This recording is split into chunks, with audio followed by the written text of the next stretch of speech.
That if he instructs his Attorney General to discontinue the trial and free Nnamdi Kanu, I mean, I keep banging on about this because that's a critical point. It'll usher in a new period of peace and stability in the Southeast. The reason I say that is that beyond the fact of what you're talking about, the incarceration of an Igbo person or what, I mean, a lot of Igbo people are the victims of that. Of course. In fact, most of them are the victims of the crime. Of course. So they need to know that it will usher in a period of peace in their region, and they can all go home, and that the situation won't worsen. Absolutely. I mean, you just said it all. If we free Mazi Nnamdi Kanu from detention, the most important thing that will happen in the Southeast is for us to know, like I also said, those who are benefiting economically from the savages of bloodshed, from crime and high criminality, from banditry, assassination, and otherwise minded. They're there. Yeah, there are some foreign elements that are also part of this group.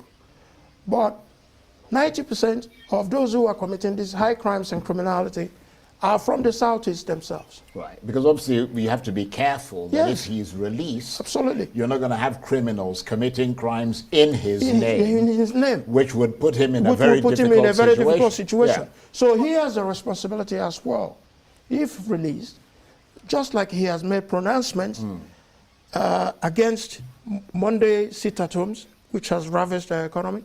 He had made pronouncements against the senseless killings. He has made pronouncements against kidnapping and assassinations. He had made pronouncements in favor of peace. He has made pronouncements in favor of economic development of the Southeast. I believe verily that if he comes out and sticks by these things that he has opposed and supported, it will be a new watershed in the Southeast, a turning point, whereby all of us can now begin not just to look at insecurity and security as we are doing currently now, but we will continue to look at it because it's important. But now we'll be looking at economic development of the Southeast, where a lot of employment opportunities to teeming youth will now pull them out of the battleground of insecurity. But we know that the federal government has in the past stuck to its guns, even when an appeal court dropped all charges against Mr. Kanu. They simply ignored it. Explored other legal options, even after it became clear that that extraordinary rendition was seen by experts to have created a permanent barrier. Not just experts, the Supreme Court ruled against but that. They believe that it should have created a permanent barrier to his prosecution. But even in the face of that, he was never released. He was never released. That's what I'm saying. Does it exist in this federal republic that where it matters to an Igbo man, then there are two laws. One for other Nigerians that will have consideration of the administration, whether it be previous administrations or this current administration, and another one just for the Igbo man. What we are saying, due process. Every subject of Nigeria is entitled to due process and protection of the law.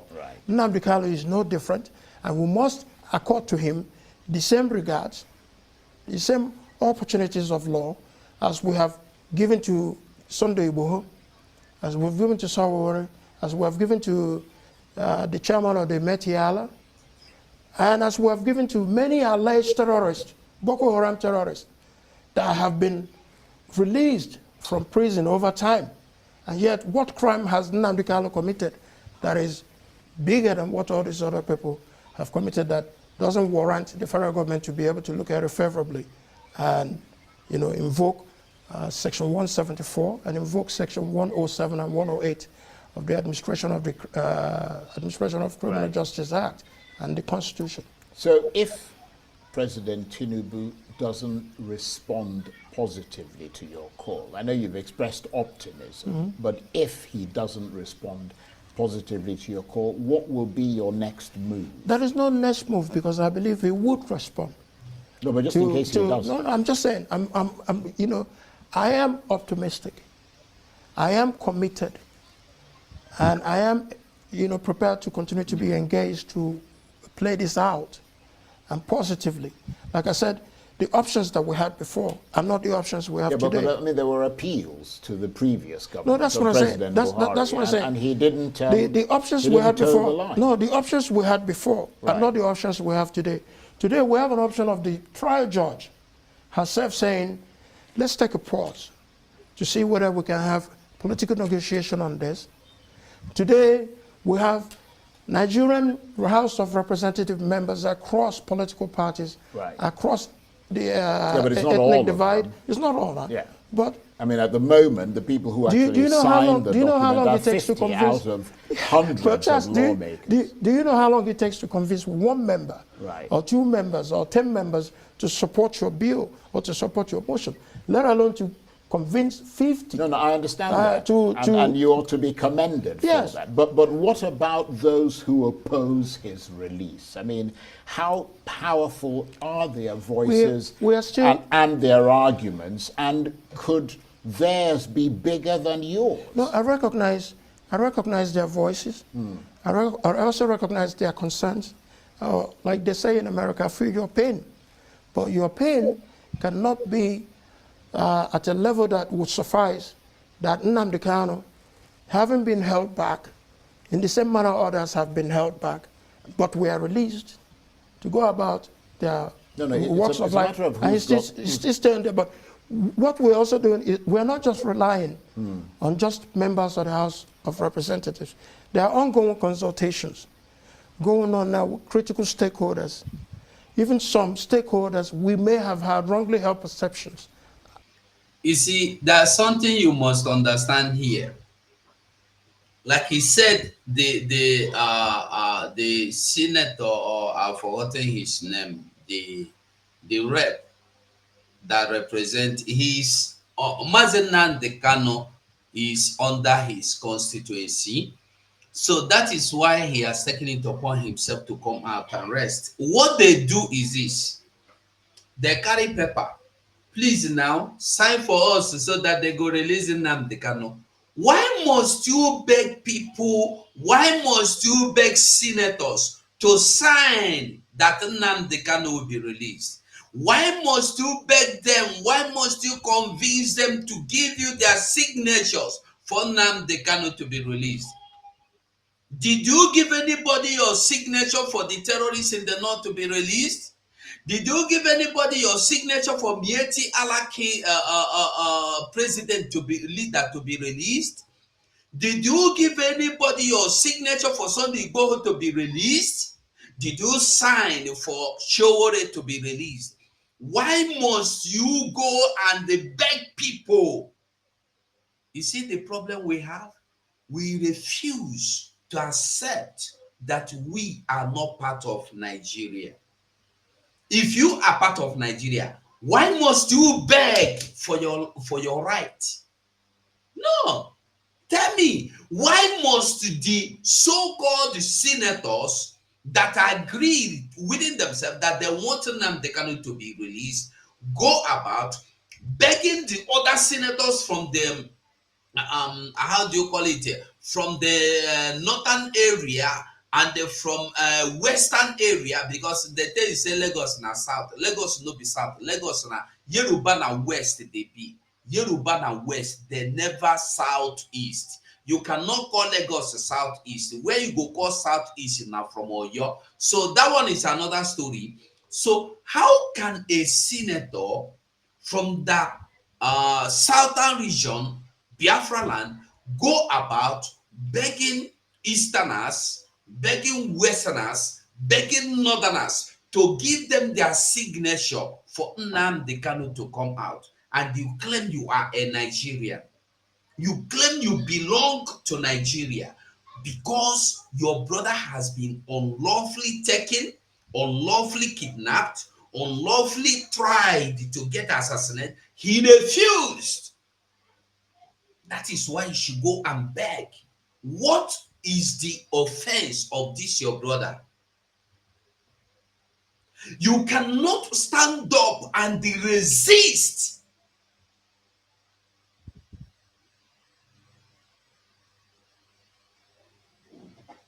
You see, this narrative where these people they give, na my own anger.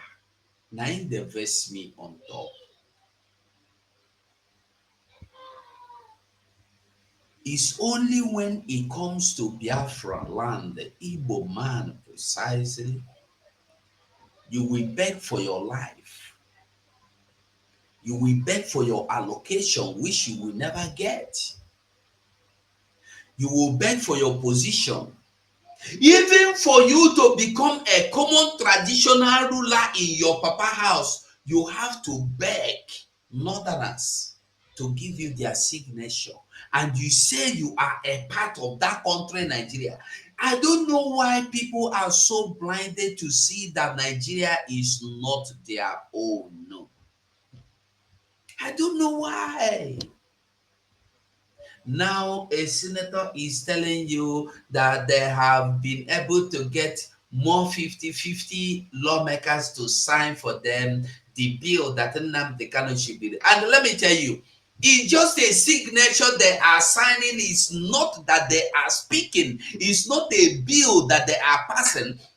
Signing the signature is not standing up in the red chamber to tell Nigeria, to tell your president, to tell your senators, Nnamdi Kanu must be released because you have no charge on him. They cannot do that. They go about begging. Sign for me now, so they go release Nnamdi Kanu. You people are not ashamed. Abaribe is not ashamed, but they will only come out publicly to tell you the Onanka men are incessant. They are musicanati. If anybody is supposed to at the home, is the only miscreant that's supposed to.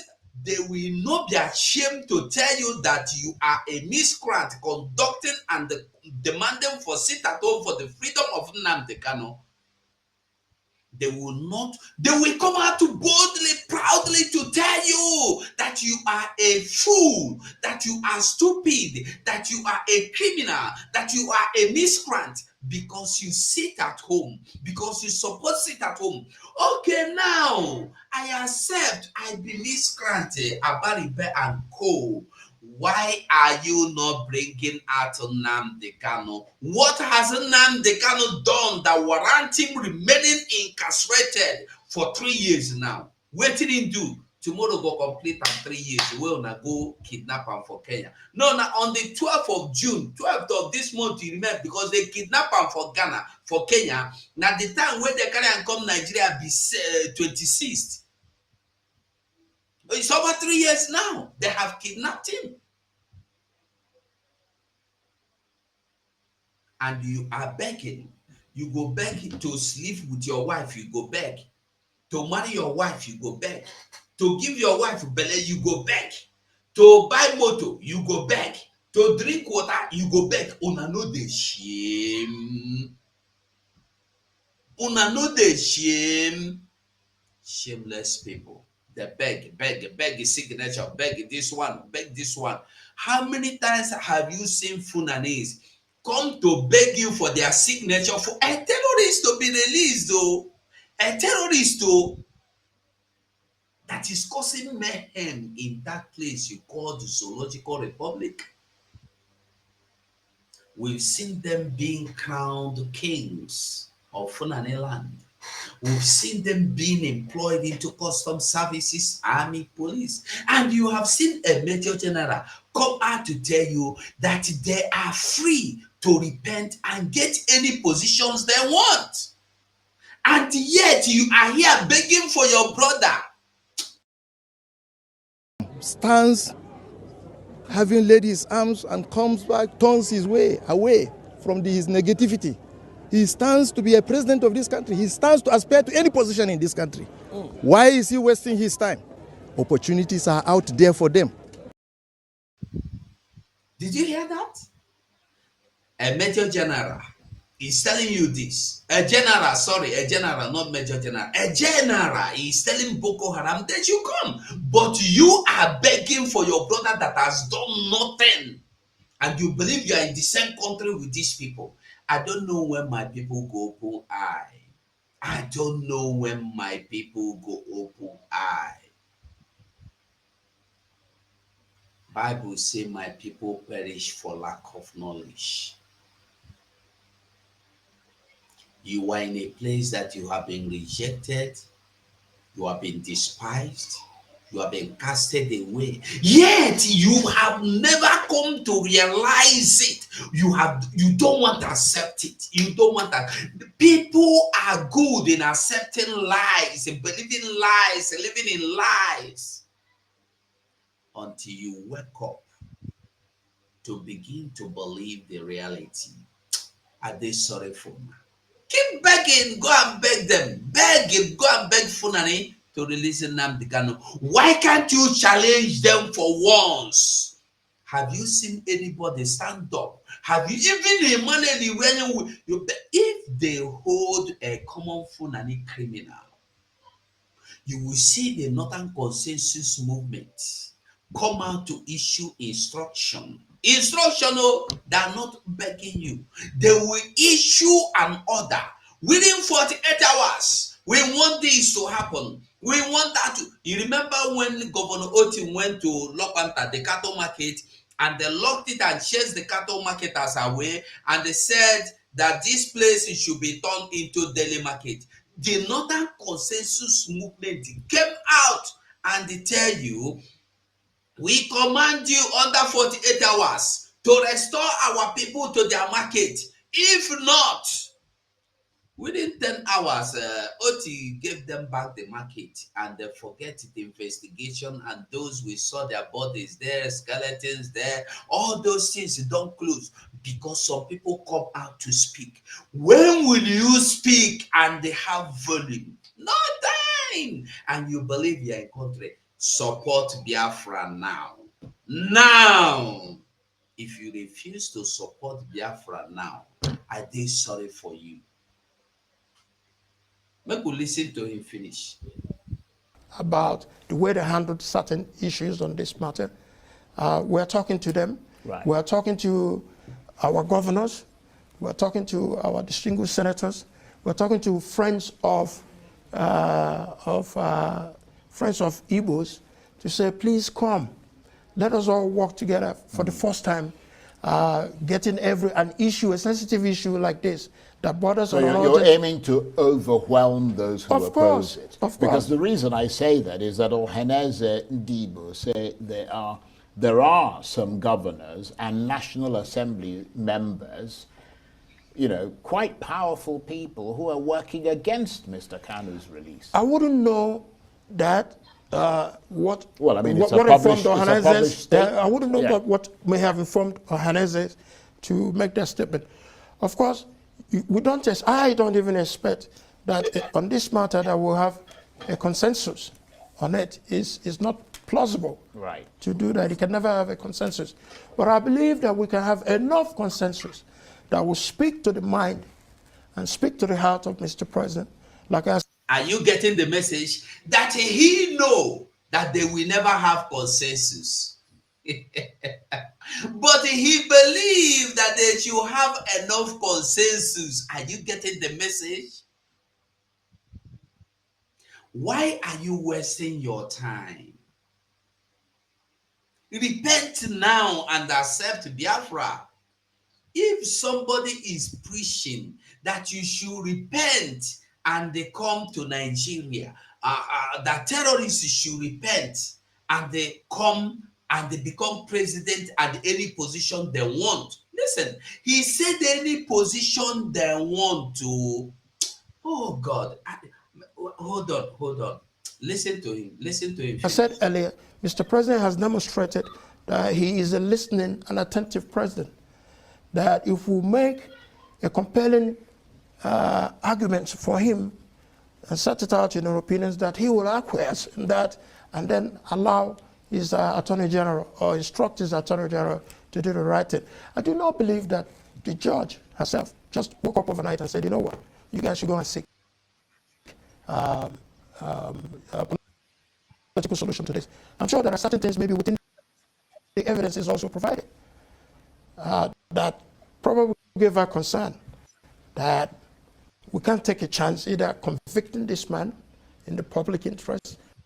Now, I want you to listen to the general. Listen to him. Listen. An ex-Boko Haram stands having laid his arms and comes back, turns his way away from his negativity. He stands to be a president of this country. He stands to aspire to any position in this country. General Abdul Malik Biu, he stands. Listen, I won't make you get the message very clear. An ex-Boko Haram, that is, an ex-Boko Haram, he means is when you repent, you become an ex-Boko Haram. That's when you repent, you stand the chance of becoming the president. What of when you did nothing? When you finish schooling, what chance do you have? Nothing. Evans the kidnapper has never committed as little as these terrorists are committing, Boko Haram. But he has not been given the opportunity to say, I want to repent or I am not repenting. No, he can never be given that chance. And you are here believing you are in the same country with these same people.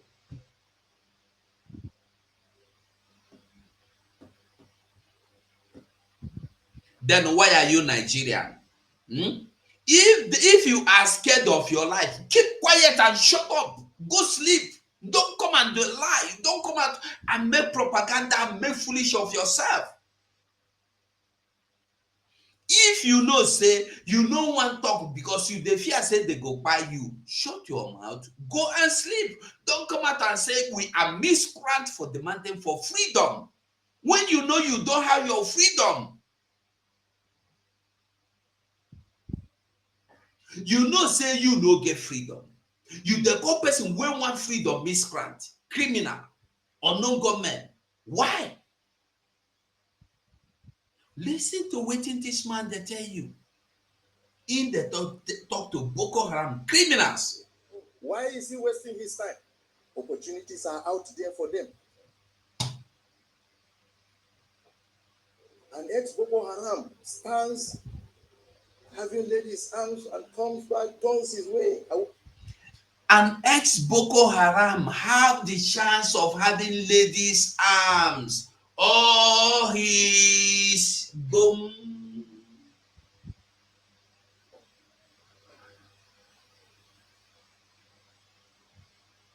Listen. Away from his negativity. He stands to be a president of this country. He stands. A Boko Haram repented Boko Haram stand to be a president of Nigeria. A repented Boko Haram stands to be a president, Nigerian president. A repented Boko Haram stand the chance of being Nigeria president. But Nnamdi Kanu will only stand the chance of dying in prison for doing nothing, only for saying, stop killing my people. Let my people go. That is the act of terrorism. That is the act of treason. That is the act of felony that he has committed, that they want to try him for. But you are calling terrorists to come and repent without any penalty. When you hear repented Boko Haram, you think that they have gone through prison. I thought the person that should be a repented terrorist should have been the people that have spent 20 years in prison before considering them to be repented. But these are the people that are still carrying arms, fighting you, murdering you in numbers, and you are calling them to drop their weapons and say, we repent. And the last month we had over 1,000 of them repented, and Musa was proud to come and announce to you. This month we are waiting for the number that will come and repent.